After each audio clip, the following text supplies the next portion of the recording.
Recently SEBI का एक proposal आया related to the formation of gold exchange in India. तो उसी प्रपोजल के रिलेटेड आज हम बात करेंगे।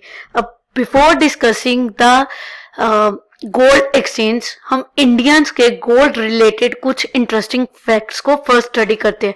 तो इंडिया में सबसे ज्यादा सेविंग गोल्ड की फॉर्म में है, to the tune of 20,000 to 25,000 ton gold जो है इंडिया के पास है। अब ये गोल्ड जो है बेसिकली काफी सारे institution, trust, temples, house hold के पास है और ये एक तरह से लॉक हो गया जिसको वो बिल्कुल यूज नहीं करते और इस तरह से इकोनॉमी के पास ये गोल्ड कभी भी नहीं आता और इसीलिए इसको हम लोग डेड एसेट भी कहते हैं, बिकॉज ये ट्रेडिंग के लिए अवेलेबल नहीं आता, इसका कोई बेनिफिट नहीं होता, जस्ट एक लोकर में ये पड़ा रहता है। तो that's why it is not contributing to our economy. और अगर मैं एक और इंटरेस्टिंग फैक्ट है कि इंडियन वुमेन के पास 11% ऑफ द वर्ल्ड गोल्ड है, because it is considered as the safest asset. Indian love to invest in gold क्योंकि हमें पता है कि गोल्ड एक बहुत ही सेफ इन्वेस्टमेंट ऑप्शन है। और दूसरा, इंडिया जो है second highest importer of gold है, to the tune of 700 to 900 tons of gold हम इंपोर्ट करते हैं, जिसमें बहुत ही स्मॉल पोर्शन जो है हम उसको एक्सपोर्ट करते हैं in the form of jewellery. सिर्फ चाइना ही हमसे आ गया, वो भी चाइना 1000 टन जो गोल्ड है वो इंपोर्ट कर रहा है, उसके बाद इंडिया आता है। ये तो रहे कुछ फैक्ट्स। अब इंडिया में गोल्ड की एक्सचेंज की क्यों जरूरत पड़ी? अब उसके लिए पहले हम समझते हैं कि गोल्ड एक्सचेंज होता क्या है। तो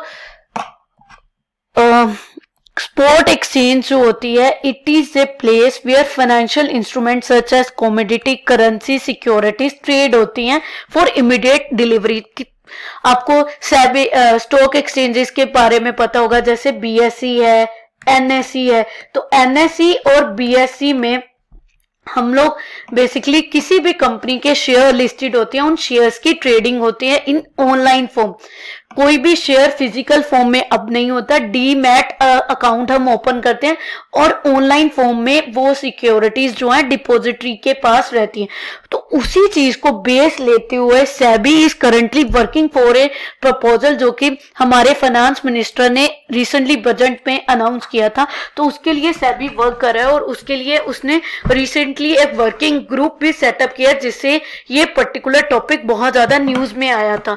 तो स्टॉक एक्सचेंज जैसे शेयर्स की एक्सचेंज है, जैसे बीएसई और एनएसई है, वैसे ही गोल्ड के लिए एक एक्सचेंज फॉर्म होने जा रही है, जहां पर गोल्ड जो होगा उसकी ट्रेडिंग होगी, बट आप उसको फिजिकल ट्रेडिंग नहीं होगी, आप उसको ऑनलाइन फॉर्म में वहां पर पर्टिकुलर फॉर्म में वहां पर सेव किया जाएगा एक रिसीट के फॉर्म में, और उससे आप ट्रेड कर सकते हो ऑनलाइन फॉर्म में। फिजिकल सेटलमेंट नहीं होगी, आप ऑनलाइन ही ट्रेडिंग कर सकते हो। अब ये होगा कैसे, इसका फ्रेमवर्क क्या है? तो प्रपोज फ्रेमवर्क जो सेबी ने बताया, हमने जो रिसेंटली सेबी का एक पेपर उन्होंने पब्लिश किया है और उस पे उसने पब्लिक के कमेंट मांगे हैं, उसमें ये फ्रेमवर्क एस्टेब्लिश किया है।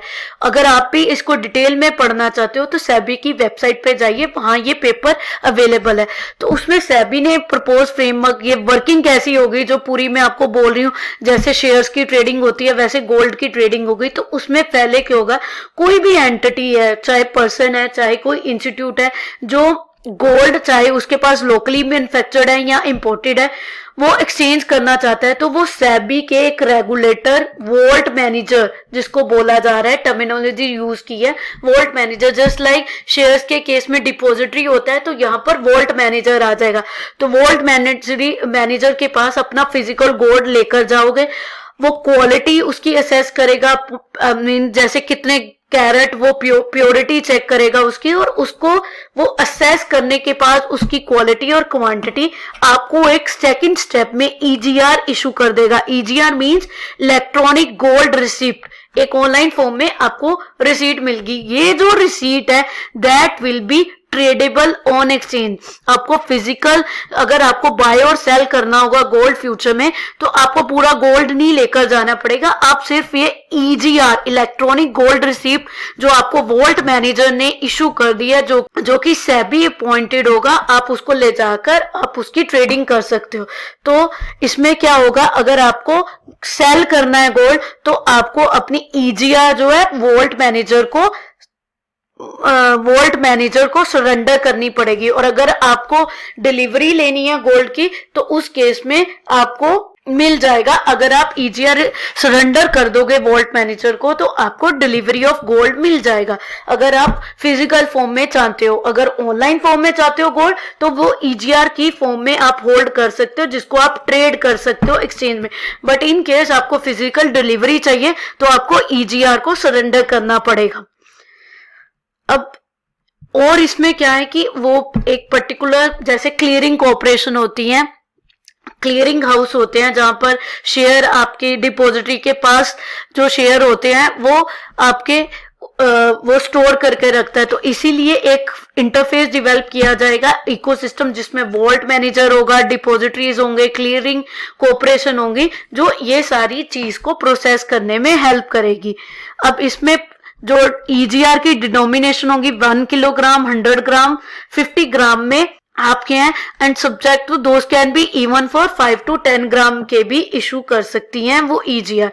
अब इसमें क्या होगा, एक और चीज होगी कि जैसे ही आप बाय और सेल करोगे EGR जितनी की उसकी वैल्यू होगी उसके बेस के आपको सिक्योरिटी ट्रांजैक्शन लगेगा, ट्रांजैक्शन टैक्स पे करना पड़ेगा और integrated goods and service tax GST at the time of delivery देना पड़ेगा। जब आप ट्रेड कर रहे होगे तो EGR की जितनी वैल्यू है उस पर STTD लगेगा जैसे शेयर्स पे लगता है सिक्योरिटी ट्रांजैक्शन टैक्स, और जब आप डिलीवरी लोगे तो वो गुड्स एंड सर्विस टैक्स उस पे एप्लीकेबल होगा। ये प्रपोज फ्रेमवर्क में बताया गया।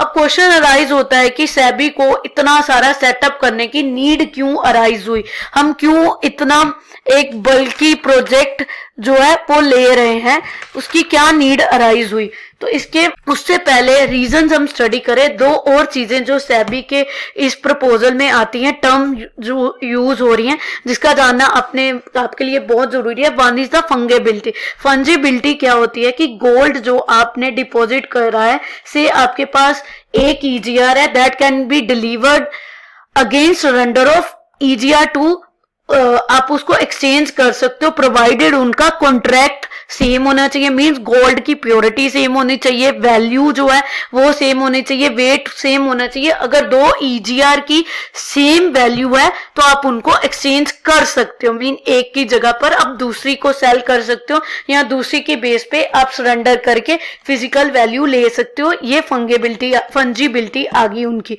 और सेकेंड थिंग जो उन्होंने मेंशन की है in this the paper that is interoperability. Means आप एक लोकेशन जैसे मैंने से दिल्ली में ली है एक EGR तो दूसरी जो होगी किसी और लोकेशन की है मुंबई की, बट जो यहाँ एक वॉल्ट मैनेजर से आपने नहीं ली दूसरे से ली है तो ये जो होगी इंटर एक्सचेंज हो सकती है। इसका बेसिक पर्पस क्या है, कॉस्ट रिड्यूस करना बायर के लिए। ऐसा नहीं हो कि बायर को एक जगह से दूसरी जगह ही ले जाने में उसको एक्स्ट्रा कॉस्ट पे करनी पड़े। तो ये दो टर्म्स हमारे लिए जानना बहुत जरूरी था, पेपर में ये बहुत बार यूज हुई है। अब रीजंस की अगर मैं बात करूं कि रीजंस क्या है बेसिकली, तो एक तो फर्स्ट रीजन आ जाएगा कि एक हमारे पास इकोसिस्टम आ जाएगा जिसमें आपको सारी चीजें एट वन प्लेस आ जाएंगी जो कि इंटर रिलेटेड होंगी, इंटरकनेक्टेड होंगी। तो एक इकोसिस्टम डेवलप हो जाएगा। और दूसरी बात मैंने आपको स्टार्टिंग में ही बताया कि इंडिया जो है सबसे ज्यादा गोल्ड कंज्यूम कर रहा है, हमारे पास बहुत ज्यादा गोल्ड पड़ा हुआ है, बट फिर भी इंडिया की ग्लोबल इंटरनेशनली जो गोल्ड की प्राइजेस सेट होती हैं उसमें हमारा कोई कंट्रीब्यूशन नहीं है। हम जो प्राइजेस इंडिया में यूज करते हैं that are set by the LMBA। LMBA क्या है, लंदन बुलियन मार्केट एसोसिएशन। तो LMBA जो प्राइस हमें वहां पर जो प्राइस होती है उसी को बेस लेकर हम ट्रांसपोर्टेशन कॉस्ट और अदर थिंग्स ऐड करके उसको डिजाइन करने की, ज्वेलर जो होता है और सारी चीजें टैक्स को कंसीडर करके प्राइस सेट कर देता है। तो इससे क्या होगा, अगर हमारे पास सेपरेट गोल्ड एक्सचेंज आ जाएगी तो उससे rather than we being a price taker we will be a price setter, India का मेजर कंट्रीब्यूशन आ जाएगा प्राइस सेटर में। क्योंकि अभी तक हमारे यहाँ पर ट्रांसपेरेंसी ही नहीं है। दिल्ली में कोई और प्राइजेज है, मुंबई में कोई और है, और अगर हम किसी छोटे गांव में चले जाए वहां कोई और प्राइजेस होती है। नो डाउट LMBA एक बेस है, but still it change from jeweller to jeweller. तो वहां पर एक प्राइस सेट करने में ट्रांसपेरेंसी आ जाएगी।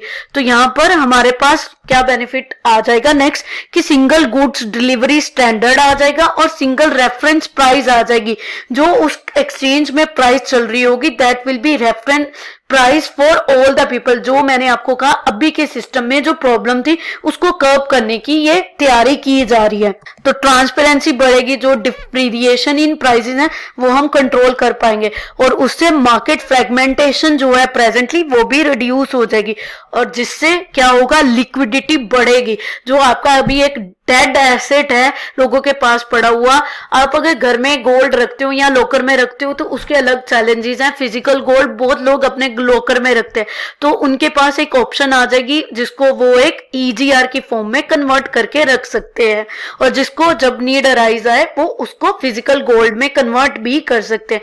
तो एक तरह से इन सारी चीजों से जो डेड एसेट आपके पास पड़ा है उसकी मार्केट में कंट्रीब्यूशन होने लग पड़ेगी। अब ये सब बहुत ही अट्रैक्टिव लग रहा है प्रोजेक्ट, लेकिन इसमें कुछ हर्डल्स भी हैं। तो हर्डल्स क्या है, फर्स्ट तो इंडियन हाउस होल्ड के पास जो गोल्ड है वो कभी भी लेकर ही नहीं आना चाहेंगे उसको कन्वर्ट करने के लिए वॉल्ट मैनेजर के पास, क्योंकि एक तो लोगों के पास सपोर्टिंग डॉक्यूमेंट्स ही नहीं होंगे, इतनी देर का पड़ा होता है। और नॉर्मली क्या होते हैं, बहुत सारे लोग जो होते हैं छोटे छोटे ज्वेलर से बाय करते हैं जो उन्हें बिल भी नहीं इशू करता है, एक परमानेंट कच्चा बिल जिसे आप कहते हो, एक सिंपल पेपर पे लिख देता है। तो एक तरह से आपके पास सपोर्टिंग डॉक्यूमेंट ही नहीं होगा तो उसके लिए प्रॉब्लम आएगी। बट इसका एक सोल्यूशन हो सकता है, गवर्नमेंट एक वन टाइम सेटलमेंट प्रोसीजर जैसे कि लैंड के रिलेटेड या डिफरेंट एसेट टैक्स के रिलेटेड वो स्टार्ट करती है। तो गोल्ड, जब वो गोल्ड एक्सचेंज आएगा तब वो लोगों को अल्योर करने के लिए, ज्यादा से ज्यादा लोगों को ब्रिंग करने के लिए वो एक वन टाइम सेटलमेंट प्रोसीजर भी ला सकती है, जिसमें एक और एडवांटेज हो जाता है। जिसका प्रॉब्लम क्या होता है, बहुत सारा जो ब्लैक मनी होता है लोग उसको गोल्ड में कन्वर्ट करके उसको व्हाइट में मनी में शो कर सकते हैं, बट वो एक वन टाइम प्रोसीजर है। कुछ चीजें तो हर एक हम कुछ भी करते हैं तो उसके साथ कुछ कॉस्ट एसोसिएटेड होती है, तो इसमें एक गवर्नमेंट को ये सारा चीज प्रोसीजर सेटअप करने के टाइम पे ये चीज को ध्यान रखना होगा। सेकंड थिंग आ जाती है कि purity of gold is a biggest concern. यहाँ तो आप एक ज्वेलर से दूसरे ज्वेलर के पास गोल्ड को लेकर जाते हो, वो उसकी डिफरेंट वैल्यू शो करता है। जैसे मेरे को अगर सेल करना है तो बेस्ट प्राइस मुझे वही ज्वेलर देगा जिससे मैंने परचेज किया है, सिंपली बिकॉज वो कहता है कि आई स्टैंड गारंटी, जो ज्वेलर होता है वो गारंटी करता है quality of the gold he has sold. तो यहाँ पर आप वॉल्ट मैनेजर जो होगा वो कैसे एश्योर करेगा कि मेरे को एक अच्छी प्राइस मिले गोल्ड की जिसपे मैंने परचेज किया है, वो एक का बिगेस्ट हर्डल आने वाला है। क्योंकि गोल्ड की प्योरिटी और प्राइसेस चेंज होती रहती हैं अकॉर्डिंग टू द प्योरिटी, और प्योरिटी जो होती है डिटरमाइन करने का हर एक का अपना ही स्टैंडर्ड है, जिसको हमें इस प्रोजेक्ट को सेटअप करते हुए ध्यान रखना होगा। और लास्ट जो एक और थिंग सेबी को इंश्योर करनी पड़ेगी कि कोई भी vault manager EGR without presence of physical gold ना इशू कर पाए। इसमें मैनिपुलेशन फ्रॉड के बहुत चांसेस हैं। वॉल्ट मैनेजर जो होगा उसके पास पावर भी है इशू करने की, तो यहाँ पर फ्रॉड हो सकता है कि वो फिजिकल गोल्ड है नहीं लेकिन EGR इशू हो गई है, तो उसको सेबी को देखना पड़ेगा। क्लियरिंग हाउस जो होगा उसकी मेजर रिस्पॉन्सिबिलिटी आ जाएगी इसकी चीज को रिलेटेड, कि हमें कोई बिगर स्कैम ना हो जाए उसको कंट्रोल करने के लिए। Thanks for watching.